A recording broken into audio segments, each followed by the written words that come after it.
Sebetulnya overlap ya dua-duanya ya, Oke. food bank, karena kita tuh kayak istilahnya mengerjakan dua mandat gitu. Dan ternyata Indonesia adalah negara kedua ya dari Economic Intelligence Unit gitu, ternyata nomor 2 penghasil sampah makanan. Ternyata banyak banget orang yang butuh makan gitu. Satu kelurahan aja bisa 2.000, ada 2.000 orang. Indonesia tuh masih krik gitu. Jadi edukasi memang itu hal yang perlu kita gemborkan ya. Di end kita juga harus masukin hati nurani di balik pengambilan keputusan itu gitu kan. Take action, nggak usah terlalu banyak pikir lah. Assalamualaikum warahmatullahi wabarakatuh. Kembali lagi bersama saya Bayu di podcast Diagnosa, Dialog Sosial dan Kemanusiaan. Yuk ngobrol santai bersama Diagnosa, Dialog Sosial Kemanusiaan. Hari ini saya sudah bersama Kang Gumilang selaku co-founder dari Food Bank Bandung, ya Kang. Betul. Gimana kabarnya Kang Gumi? Alhamdulillah sehat Kang Bayu. Oke, alhamdulillah. Coba perkenalkan diri dulu nih Kang Gumi. Soalnya kan Sobat Community itu belum pada tahu nih siapa nih Kang Gumi dari Food Bank Bandung tuh. Coba perkenalkan singkat dulu Kang. Ya, Assalamualaikum. Perkenalkan, nama saya Gumilang. Saya dari Food Bank Bandung. Saya di Food Bank Bandung sebagai pendiri maupun juga pembina. Sebetulnya saya di sini mungkin nanti cerita sedikit mewakilkan istri saya sebagai co-founder ya dari Food Bank Bandung. Tapi sehari-hari pekerjaan utama saya adalah dosen. Dosen di ITB. Jadi Food Bank Bandung juga adalah sebetulnya lebih kayak part-time jobnya gitu, lebih ke pengabdiannya. Iya. Gitu. Oke. Berarti inisiasinya tuh lebih ke istri ya Kang? Betul. Oke. Saya sebagai suami mendukung awalnya, tapi akhirnya kecemplung nyaman full juga. nyaman juga. Oke. Profesi kesehariannya atau kegiatan kesehariannya ngajar di Betul. ITB? Peneliti, mengajar. Mengajar apa Kang? Banyak sih bisnis manajemen. Bisnis manajemen. Nah sebelum kita ngomongin Food Bank Bandung, karena saya juga baru tahu nih ternyata di Bandung tuh ada community atau gerakan Food Bank. Yang saya tahu tuh kirain tuh Food Bank tuh sampah-sampah basah kirain tuh. Ternyata kan adalah pangan surplus ya Kang ya, kurang lebih gitu. Nah sebelum ngobrolin ke situ, saya tuh pengen tahu apakah Kang Gumi itu emang punya basic mengelola pangan atau emang tadi support istri aja gitu. Kalau mau pangan mungkin sejauh ini di dapur kali ya sebelum buka food bank.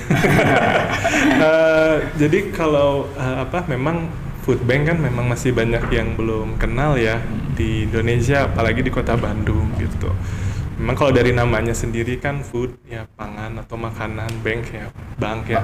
Mungkin kalau zaman dulu nenek moyang kita lumbung pangan, lumbung padi yang untuk hasil panen. Tapi sekarang konteksnya modern ya di perkotaan. Jadi makanannya kan berbagai jenis ya. Nah itu sebenarnya food banknya kita gitu. Nah kalau dari makanan sendiri sebetulnya lebih ke passion aja sih, interest ya. Saya sama istri suka makan, apa aja dimakan gitu, asal halal, halal toiban ya. Terus memang kalau dari awalnya tuh saya lebih interest di food bank itu karena saya punya background bisnis dan manajemen. Sedangkan istri waktu itu ketika mencari atau mendirikan food bank tuh mencari sesuatu, ada nggak sebuah solusi untuk lingkungan ya, mengurangi makanan yang terbuang kan, kemubaziran pangan ya, sebetulnya masih layak makan tapi dibuang begitu aja. Di satu sisi juga bisa membantu masyarakat gitu. Nah ini saya support di situnya, masuk nih gitu. Oke. Nah untuk food bank sendiri, kenapa mengambil ranah tentang pangan gitu Kang? Kan sementara isu-isu sampah dalam tanda kutip itu banyak, tapi kenapa ke pangan gitu? Ya, sebetulnya overlap ya dua-duanya ya, food bank, karena kita tuh kayak istilahnya mengerjakan dua mandat gitu. Yang di satu sisi kita mengurangi food waste ya, pangan yang terbuang dari sebenarnya, jadi kita tahu gitu ternyata surplus pangan itu di Indonesia tuh banyaknya dibuang. Dan ternyata Indonesia adalah negara kedua ya dari Economic Intelligence Unit gitu ternyata nomor 2 penghasil sampah makanan gitu. Jadi kan rankingnya nggak bagus ya. Di satu sisi juga kita punya ironinya banyak masyarakat yang masih susah makan ya, cuman 1 kali sehari makanan yang oke-nya ya, yang bergizinya. Ada yang banyak kasus stunting gitu. Jadi sedangkan kita kan pengen maju gitu ya. Jadi kita ambil di food bank ini, dan di Indonesia belum ada, sedangkan di negara lain kan udah menjamur. Udah ada. Ya kalau di Belanda contohnya pas dulu kami tinggal, satu kota itu 1 food bank. Satu kota satu food bank. Satu kota 1 food bank. Jadi semua kota udah ada. Itu sedangkan di Indonesia masih kurang dari 10 satu Indonesia. Kan rasionya super duper kecil ya. Oke. Tapi ide atau referensinya tuh apakah melihat data-data yang tadi atau emang ada support dari rekan-rekan yang lain itu, Bang? Jadi awalnya tadi mungkin saya kembali ceritanya kan istri saya dulu ya yang inisiator tuh sebetulnya pada waktu itu kebetulan kami sedang tinggal di Belanda gitu. Saya sedang doktoral, istri sedang ikut nemenin. Nah lagi cari kegiatan nih apa yang tadi bisa karena passionnya kan dia teknik lingkungan, dia bidang ahli waste management. Nah ada nggak yang bisa mengurangi waste tapi juga bantu orang juga nih. Nah, akhirnya dikenalin oleh di volunteer centernya tuh pas di Kota Wageningen, ini ikut food bank aja gitu. Akhirnya nyobalah di food bank.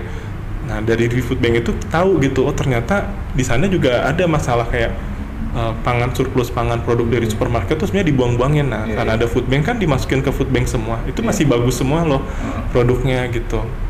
Nah akhirnya tertariklah dengan ide itu, dan bicaralah istri saya dengan founder food bank di Wageningen. Kebetulan beliau juga profesor di Wageningennya, dan suaminya kebetulan lahir di Bandung gitu, orang Bandung yang tapi balik lagi ke Belanda gitu pas zaman penjajahan. Tapi baik sekali gitu, sangat suportif gitu. Ya udah ingin support pembuatan pendirian Food Bank Bandung gitu. Akhirnya kita pulang lah 2019 itu, kita 1 bulan pulang untuk 19 sebelum Oktober kita melakukan feasibility study dulu. Nah, kita lihat dulu di Indonesia seperti apa. Ternyata banyak banget orang yang butuh makan gitu. Satu kelurahan aja bisa 2.000, ada 2.000 orang. 2.000 orang. Kayak dari data dari keluarga yang menerima bantuan dari pemerintah gitu. Jadi individu 2.000 gitu. Akhirnya wah ini challenge-nya beda dong gitu. Akhirnya kita sampaikan lah, kita pitching lah, kita presentasi pas di Wageningen gitu. Akhirnya dapat dukungan dan sampai sekarang gitu kita bisa jalanin food bank. Nah proses pembacaan kan tadi baru pulang dari Belanda berarti kan ke Bandungnya. Proses pembacaan sebelum akhirnya mencetuskan jadi ini Food Bank Bandung itu berapa lama kan? Kayaknya sudah diproses berpikir selama 3 tahun volunteer itu. Jadi diskusi. Saya lupa nih. Jadi di tengah-tengah tuh di awal 2019 tuh saya sama istri melakukan minta izin di Food Bank di Wageningen. Minta izin untuk melakukan penelitian kecil terkait dampak food parcel ya, apa istilahnya bantuan pangan dari food banknya itu. Kita lihat impactnya luar biasa. Misalnya di food bank di Wageningen dia bisa support 3 hari dalam seminggu. Jadi penerimaan manfaat tuh nggak perlu mikirin belanja pangan selama 3 hari. Jadi kan sangat membantu perekonomian mereka ya. Nah, kita pikir di Indonesia banyak banget. Di Indonesia banyak banget, perusahaannya banyak, pangannya juga banyak. Kenapa nggak kita coba konsep yang baru ini? Dan kita juga melihat di Indonesia udah ada nih beberapa yang udah mulai duluan food banknya. Akhirnya kita kontak-kontakan, silaturahmi, saling nanya ini kalau kami mau buat seperti apa. Jadi belajarlah berguru juga sama yang udah jalan duluan. Oke. Nah, terus kan Food Bank Bandung tuh lebih ke tadi surplus pangan ya kan? Surplus pangan tuh apa sih kan? Nah, surplus pangan ya. Surplus food. Jadi kita sering dengar food waste ya, limbah pangan gitu. Nah, sebelum jadi food waste itu sebenarnya ada surplus food istilahnya atau surplus pangan. Sebenarnya per definisinya kalau di FAO atau itu sih bilangnya bahwa ini masih pangan surplus yang masih mempunyai kualitas atau keamanan pangan yang bisa dikonsumsi oleh orang manusia secara estetik, secara keamanan pangan, secara gizi gitu dan lain-lainnya. Jadi itu yang sebetulnya kita ambil. Nah itu biasanya tuh produknya contohnya ya.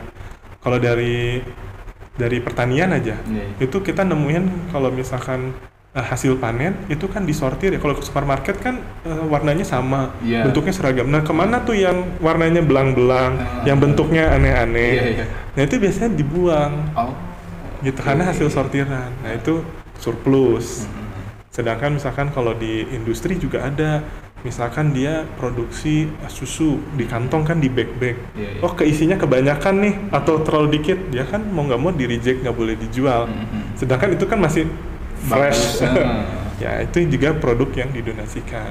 Kalau di retail, di supermarket, ya minimarket, kita kan seringnya ada produk yang keringan yang ada tanggal best before atau expiry date.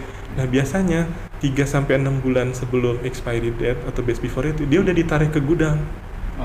Tidak dijual lagi, atau mungkin buy one get one free dulu gitu ya. Sampai udah nggak laku 3-6 bulan dia ditarik ke gudang. Nah itu masih oke. Nah itu juga yang kita selamatkan. Kalau yang terakhir di hotel, kita kan banyak banget prasmanannya buffet ya. Indonesia kan hotelnya mewah, segala macam makanan. Nah itu hotel-hotel, tapi hanya hotel-hotel tertentu yang kita rescue yang punya sudah food safety ya, standar keamanan pangan yang baik.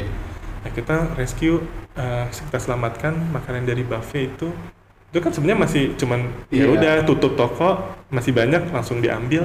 Kita reheat, kita distribusikan. Itu jadi surplus pangan yang biasa kita distribusikan di food bank ya, nggak hanya food bank Bandung tapi food bank di seluruh dunia sih begitu. Tapi pengelolaannya tuh berarti kita olah atau ada pengolahan lagi atau emang langsung kita berikan ke yang lebih layak gitu? Dua-duanya sih. Tergantung jenis makanannya. Tergantung jenis makanan. Jenis makanan. Kalau misalkan kayak sayuran, buah-buahan, kita prefer langsung. Karena kan masih fresh. Kalau diolah cepat rusak.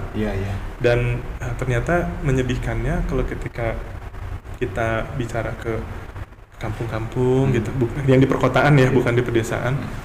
Ternyata buah-buahan itu adalah produk eksklusif. Dan kemarin minggu lalu saya baru ke Jakarta ya, ada conference. Jadi pembicara di conference, ada orang dari World Vegetable Center, dia ngasih data ternyata harga buah-buahan itu 2,5 kali lipat dari harga misalkan beras rata-rata di Indonesia. Jadi harganya memang mahal kan kalau nggak bisa kebeli. Nah hasil sortiran itu yang kita berikan. Tapi ada juga produk yang diolah lagi seperti yang dari hotel. Karena kan dia sudah berapa jam di luar kan. Jadi kita reheat lagi, kita panasin dengan standar-standar yang sudah ditentukan. Tapi kita juga cek lagi, Kang. Kadang-kadang memang nggak bisa, kalau misalnya memang tidak masuk kategori, tidak masuk kriteria kelayakan, kita mau nggak mau harus mereject beberapa produk gitu. Yang akhirnya nanti kita masukin ke kompos, kan banyak di Bandung ya, hanggar maggot gitu. Ya, jadi itu sih yang biasanya diolah lagi. Berarti barang rejectnya tuh outputnya ke kompos ya kan? Iya. Nggak sampai dibuang ya? Enggak. Jadi kan di Kota Bandung kan udah pemerintah bikin hanggar maggot tuh yang BSF yang lava itu. Nah jadi kita manfaatkan yang sudah ada. Mereka sih seneng kan dapat input gratis gitu. Siap. Terus tadi kan food bank namanya food bank Bandung nih.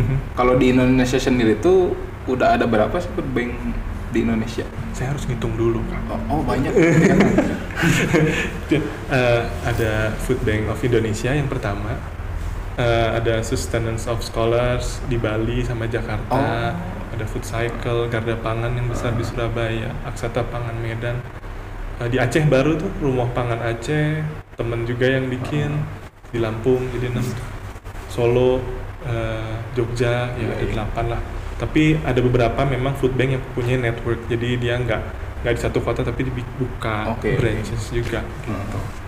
Berarti komunitas antar kotanya ada keterikatan gitu kan atau emang? Kalau antar food bank itu kita biasanya kita punya forum komunikasi. Kita saling tektokan. biasanya kalau ada event yang istilahnya sama perusahaan apa barengan gitu jadinya kan. Ujung-ujungnya kalau di food bank kan buat dikasih ke orang juga gitu. Kadang-kadang perusahaan minta, oh saya maunya besar gitu, nggak hanya di satu lokasi. Biasanya nanti, ayo barengan yuk jalannya gitu, biasanya kayak gitu. Nah untuk food bank sendiri, untuk kolaborasinya nih Kang, biasanya hasil dari tadi olahan yang food bank bikin tuh, itu diserahkannya ke individual atau ke komunitas biasanya? Di awal kita ngasih ke individu. Di awal kita berdiri, kita mencontoh di Belanda karena ngasih individu. Ternyata susah di Indonesia. Ya karena berbagai hal lah, kadang ada oknum ya. Bilangnya butuh, tentunya kok di rumah kok mewah. Berarti dulu masih random ya Kang?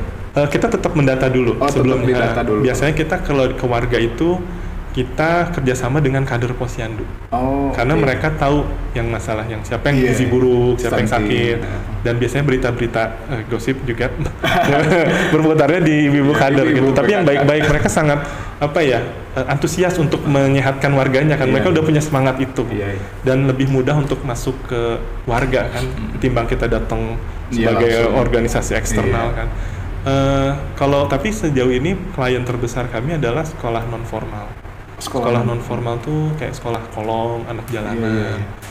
Ini sekolah-sekolah ini sebetulnya ini anak-anak ini mau sekolah, tapi ketika mereka sekolah di yang biasa, mereka mendapat perlakuan yang kurang menyenangkan. Akhirnya mereka tidak berani kembali lagi.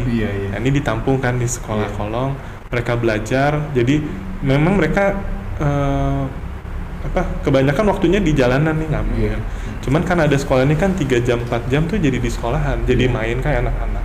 Dan ini yang kita support karena kita ternyata tahu sekolah non formal tuh suka susah ngajak anak-anaknya. Ya karena tadi dapat duit kan di luar. Betul. Nah, karena ada makanan, ada susu, ada makanan, otomatis orang tuanya sama anaknya mikir, ya udah saya juga mending saya sekolah, saya dapat makanan kayak gitu. Itu dan membantu meringankan guru ya, effort gurunya gitu.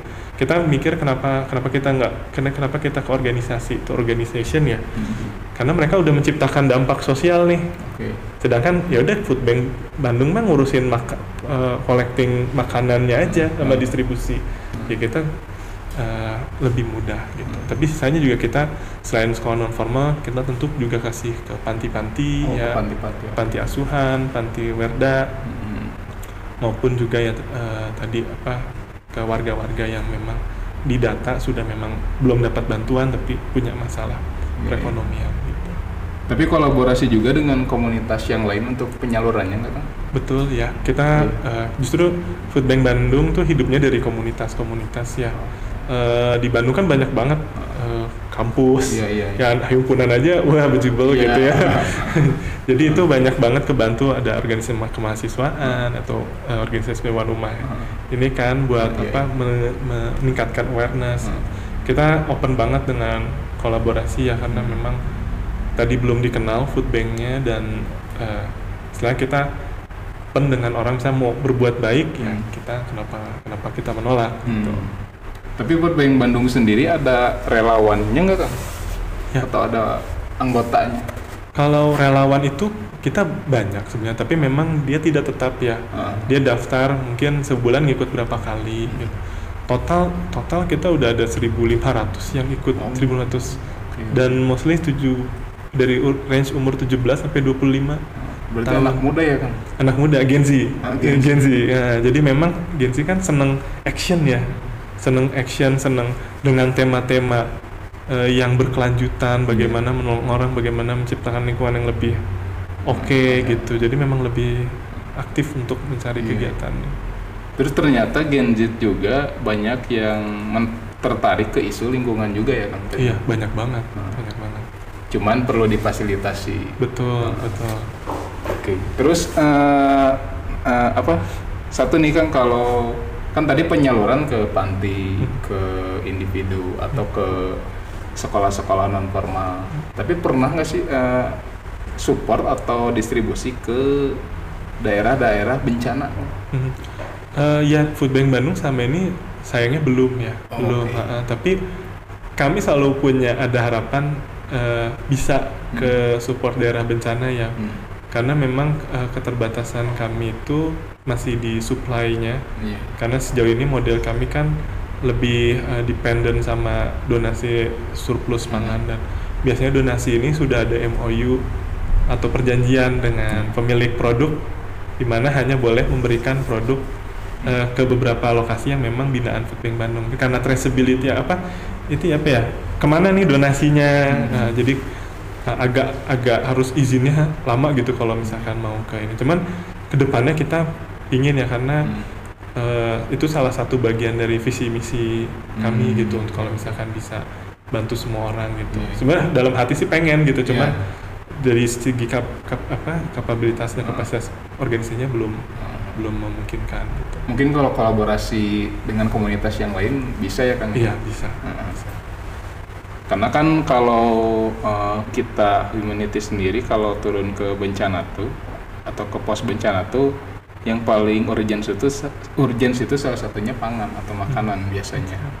Kalau sandang atau pakaian biasanya di awal doang. Tapi kan kalau pangan mah tiap hari kita butuh makan kan. Bener.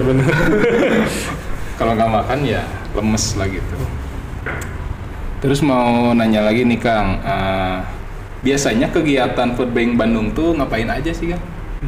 Ya kalau kegiatan utamanya tuh kita ada istilahnya programnya Food Rescue ya. Food Rescue. Penyelamatan pangan. Jadi memang kita itu tadi kerjasama dengan beberapa perusahaan gitu ya, dari hulu ke hilir gitu, dari perkebunan, dari industri, manufaktur, retail maupun hotel. Kita melakukan penyelamatan pangan. Kalau paling rutin sih yang kelihatan di sosmed sih yang sama hotel ya. Karena breakfast buffet ada tiap hari gitu. Tapi kalau industri sebetulnya jalan, cuman dia kan mainnya lebih kita ngambil ke gudang, produknya ada di gudang kita, terus akhirnya misalkan susu gitu, susu bubuk, kita bikin susu bubuknya di warehouse kami, terus dibagi, jadi nggak terlalu kelihatan. Memang perusahaan-perusahaan biasanya nggak mau dipublikasikan, cukup baik sih sebetulnya, mereka nggak banyak minta ini itu, tapi donasinya cukup besar juga gitu, generous juga gitu ngasih, tapi nggak perlu gitu. Kalau paling terus juga kayak gini, diskusi ya, Food Bank juga sering ikut misalkan diundang untuk menyuarakan gimana sih membangun sistem pangan di Kota Bandung atau di Indonesia kayak gitu. Jadi memang ada advokasinya juga, penelitian juga ya, karena memang untuk membangun sistem food bank ini kan butuh istilahnya lebih evidence base ya, ada bukti-buktinya gitu yang disupport dari penelitian-penelitian yang oke gitu. Kalau di luar negeri penelitian food bank kalau ngetik udah banyak, di Indonesia itu masih klik gitu. Jadi memang kita banyak ya, sama pemerintah juga tentunya kita support terus. Pemerintah mau bikin kebijakan apa ya kita beri masukan gitu ya, kita mendukung niat baik gitu. Memang proses lama ya, kita cukup sabar. Jadi seringnya sih begitu ya di food bank ya, banyak lobby juga, tapi banyak volunteering activities juga gitu. Tapi pernah nggak Kang tadi pitching ke satu perusahaan atau ke toko lah, ditolak Kang? Pernah dong. Oh pernah. Kira itu diterima sih. Pernah. Apalagi kan karena food bank belum dikenal ya, apalagi di awal-awal. Mungkin saya pernah ada cerita nih istri saya tapi yang ngalamin. Dan dia sering nyetain, jadi saya rasa saya bisa ceritain di sini. Jadi kita diundang untuk webinarnya cukup besar. Partisipannya ratusan, sampai 500-600 gitu. Besar lah. Ngenalin tentang food bank. Terus ada satu saat sudah dijelaskan gitu. Tapi ada yang nanya gitu. Audiens, kok nih ngasih sampah ya ke orang ya sama makanan. Loh kan padahal udah dijelasin gitu tidak nangkep. Tidak nangkep gitu kan. Jadi pasti di awal-awal banyak. Kamu mau ngasih makanan kedaluarsa, makanan basi dikasih ke orang gitu. Jadi edukasi memang itu hal yang perlu kita gemborkan ya. Memang kita edukasi pelan-pelan seperti apa. Kita juga menemukan ada juga yang dari Sulawesi. yayasan, salah satu yayasan yang besar di Indonesia juga pengen buka food bank di sana. Ya kita ceritakan, ternyata masyarakat di sana untuk surplus food itu sangat against banget ya, nggak mau. Sehingga kita perlu approach yang berbeda ya gitu. Atau mungkin infrastrukturnya tidak seperti di Pulau Jawa yang banyak supermarket, minimarket. Tapi kalau di luar pulau, teman-teman yang food bank Sumatera, kok nggak ada nih supermarket brand ini gitu. Terus banyaknya ke pertanian gimana kayak.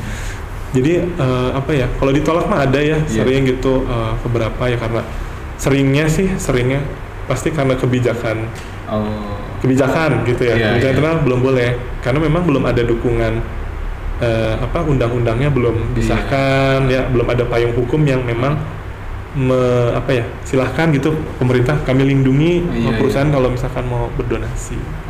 Jadi mereka takut gitu. Wajar sih. Berarti banyak alasannya tuh karena tadi SOP mungkin ya. SOP benar. SOP dari tokonya mungkin ya. Benar. Karena saya kalau lihat di sosmed tuh kan pernah ada yang konten terus ngebuang-buangin kayak kue-kuenya.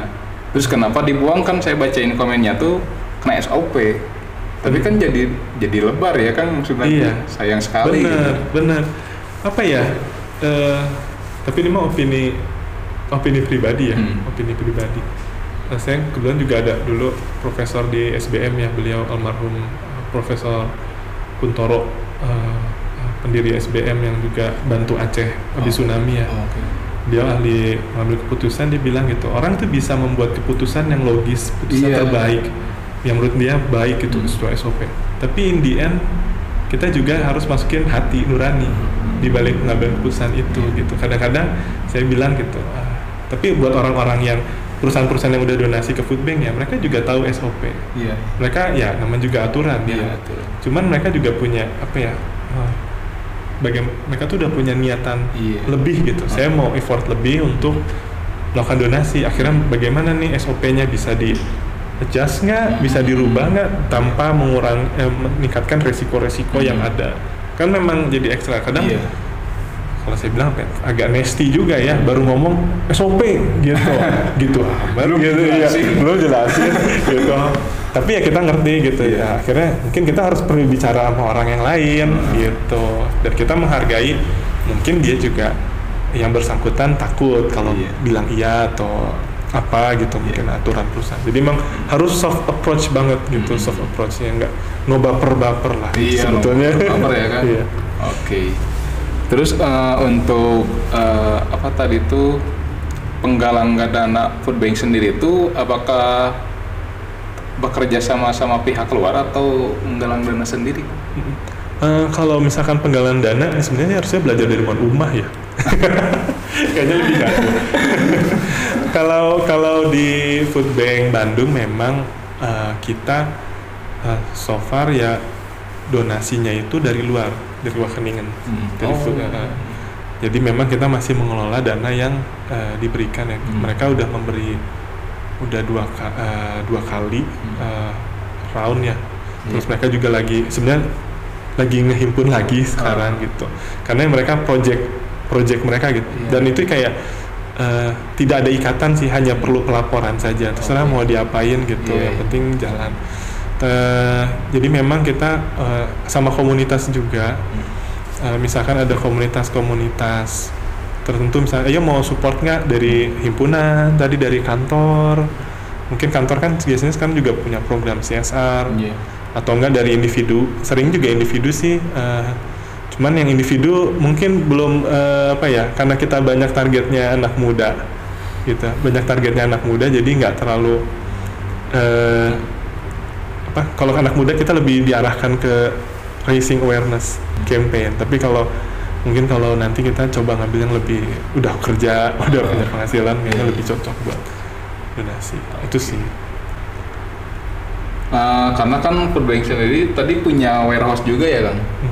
Di mana Kang warehouse-nya? Ya. Kalau yang punya sih belum, baru nyewa. Ada yang nyewa. Kita lokasinya sekarang warehouse-nya di Jalan Pasirwangi Raya. Kafling 8A itu di dekat Batu Nunggal. Di Regol. Di Regol. Kalau ada Taman Regol itu dekat-dekat situlah, dekat bypass banget. Dekat Buah Batu, jadi antara Buah Batu dan Bypass. Gitu. Kita udah pindah, ini tempat ketiga. Kita start kecil banget, bener-bener kecil gitu. Sekarang tuh tempat kita tuh 4 kali 5 kali lipat lebih besar dari tempat pertama kita. Gitu ya, alhamdulillah sih step by step ya. Oke. Terus kan saya lihat di sosmednya Food Bank Bandung juga kan ada alat-alat kayak oven ya. Terus ada alat-alat ya nggak tahu sih saya juga. Cuman untuk memastikan keamanannya makanan itu, apakah emang diperluin alat-alat yang proper gitu Bang? Ya, pastinya ya. Jadi kita kalau terutama untuk yang kitchen ya, yang dari untuk kalau dari gudang aja mungkin nggak masuk sosmed ya, tapi kita juga yang gudang dari produk yang industri, kita harus pakai palet-palet. Lokasinya harus sesuai ya. Kalau ngeliat contoh di supermarket ya harus rapih kan. Ya. Itu kita harus memenuhi standar yang diharapkan oleh donatur. Biasanya donatur datang ngecek dulu fasilitas sudah masuk belum, standar-standar datang ke warehouse gitu. Ya, sebelum mereka melakukan donasi. Jadi benar-benar serius sih, Kang. Jangan sampai produknya rusak kan. Kan sayangnya udah niat baik gitu, terus produknya rusak kan sayang. Terus kalau kitchen memang kita ada SOP-nya. Kita belajar awalnya, kita konsultasi dari chef-chef hotel yang sudah berdonasi. Kita juga sudah MOU dengan Poltek Par and High Setiabudi. Nah, kita diajarin jadi nih, diajarin sama dosen-dosennya, sama mahasiswanya, gimana mau kitchen management yang oke gitu. Sampai belajar. Iya, sampai sistemnya. Iya, SOP lah. Kita juga akhirnya dibantu sama Badan Pangan Nasional. Jadi mereka akhirnya sih membuat SOP buat food bank akhirnya. Kita terbantu banget sih. Sehingga kita bisa bilang nih ke perusahaan, kita sudah memenuhi standar yang diberikan pemerintah gitu. Ada legalitas mungkin ya. Iya, kalau legalitas sih ya maksudnya kita ada ngikutin standar yang sudah berlaku ya gitu. Yang sebelumnya kita buat standar. Jadi dulu tuh kita pakai standar food bank yang di Belanda gitu, sama kita nyomot food safety standar-standar yang udah ada nih gitu ya, kita cobain tapi kan enggak works gitu ya di. Ya enggak meyakinkan untuk orang gitu. Jaminan. Terus saya tuh tadi lupa untuk penerima manfaat atau untuk yang disupport tuh apakah ada kriterianya enggak kan? Iya, tentunya ada kriterianya ya. Sebetulnya sedihnya kan banyak orang yang jadi kita sangat banyak. Jadi kita tuh pas awal mau nggak mau kita harus buat prioritas. Jadi ya dengan berat hati ya buat prioritas. Kita cari pertama yang usia non produktif. Kayak anak-anak dan lansia. Masuk aja 2 grup itu. Nah, anak-anak dan lansia ini anak-anaknya nanti diprioritaskan lagi, yang stunting atau ibu yang sedang lagi hamil, menyusui, pokoknya yang rawan-rawan lah gitu. Tapi kita akses dulu kan. Nah, itu datanya dari Posyandu. Kalau lansia juga kita cari ada yang hidup sebatang kara, mungkin juga duafa. Dan kalau untuk yang di luar sih adanya dari misalnya petugas pekerja informal, kayak dari petugas sanitasi, ya kebersihan, atau pedagang-pedagang juga itu bisa masuk dari kriteria prioritasnya food bank. Karena berarti Food Bank Bandung sendiri itu lebih kental kolaborasinya dengan masyarakat tuh ke posyandu, ke panti ya Kang. Nah terakhir nih Kang, apa yang mendorong Food Bank Bandung untuk tetap konsisten untuk isu yang ada atau memanfaatkan surplus pangan di Bandung atau di Indonesia, khususnya di Bandung? Kalau yang memotivasi kita di Food Bank Bandung tuh sebetulnya kita sih pernah ngomong kalau sebenarnya saya pernah ngomong sih ke istri saya sebenarnya. Saya tuh berterima kasih ke istri saya, kalau kamu nggak inisiasi cetusnya bikin food bank aja ya. Sampai tahun segini tuh belum ada food bank Bandung. Nggak ada food bank di kota Bandung gitu. Kita udah berjalan 4 tahun. Jadi yang motivasi kita ini orang-orang yang kita bantu gitu ya. Kita kalau kata sepuh juga, kita pernah ngobrol juga, ya kudu ada yang ngurusin di Kota Bandung udah ada yang ngurusin gitu, siapa lagi kalau bukan kita gitu. Jadi itu yang tetap bikin semangat kita buat kalau kita stop gitu ya otomatis kan nggak ada yang melayani gitu, karena mereka dulu juga nggak dilayanin gitu. Jadi itu yang memotivasi kita sih, dari situ bahan bakarnya ya. Jadi kita juga selalu mengingatkan ke tim kita bahwa ya kita sebenarnya bisa dipercayakan, kita ada tugas sebagai warga Kota Bandung. Kalau misalnya ada saudara yang memang dekat kita memang belum bisa, ya kita bantu gitu. Itu sih yang bahan bakar utamanya ya. Oke, bahan bakar utama.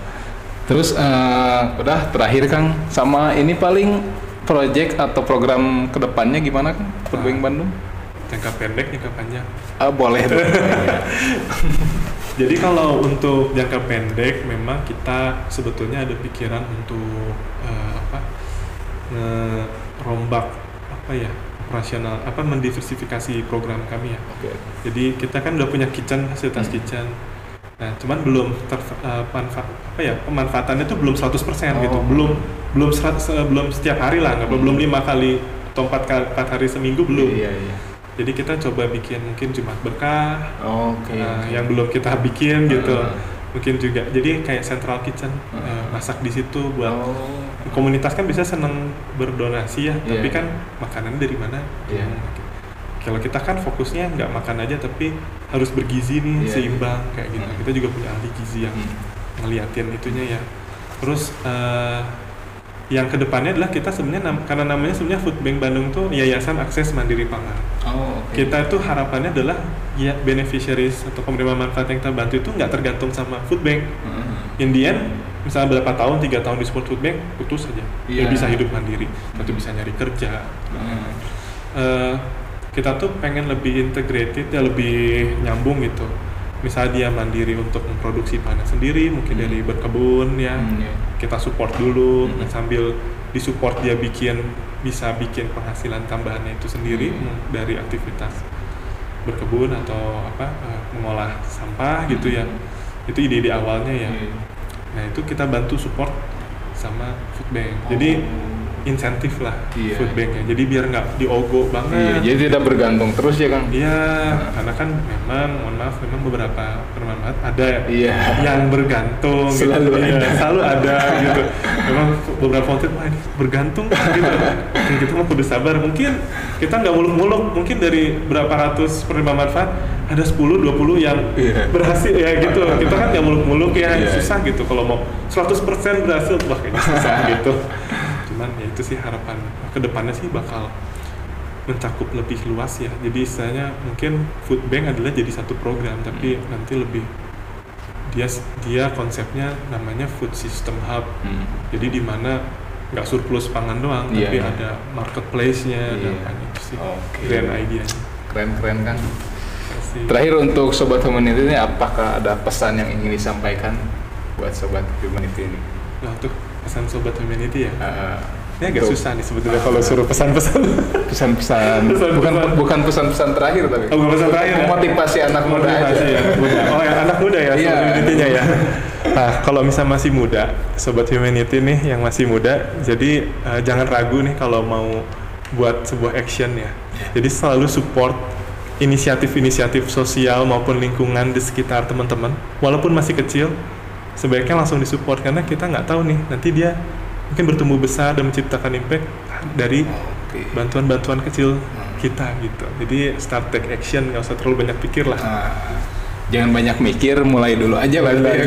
Oke, siap. Terima kasih Kang Bumi. Sama-sama. Semoga Kang Bayu, apa yang kita obrolkan hari ini bisa berdampak buat rencana-rencana kita ke depannya Kang ya. Amin. Dan semoga tim Foodbank Bandung juga dengan program, dengan proyek-proyeknya bisa dilancarkan, terus bisa tetap konsisten di surplus pangan ini gitu, karena tadi belum ada ya di Bandung tuh. Dan saya juga semakin tertarik dengan surplus pangan dan Foodbank Bandung. Semoga kita bisa berdiskusi lagi di lain waktu. Siap.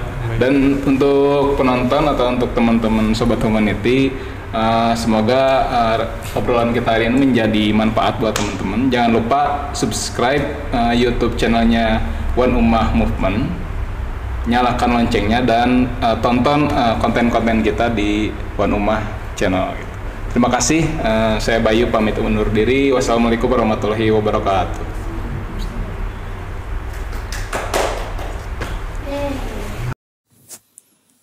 Yuk ngobrol santai bersama Diagnosa, dialog sosial kemanusiaan.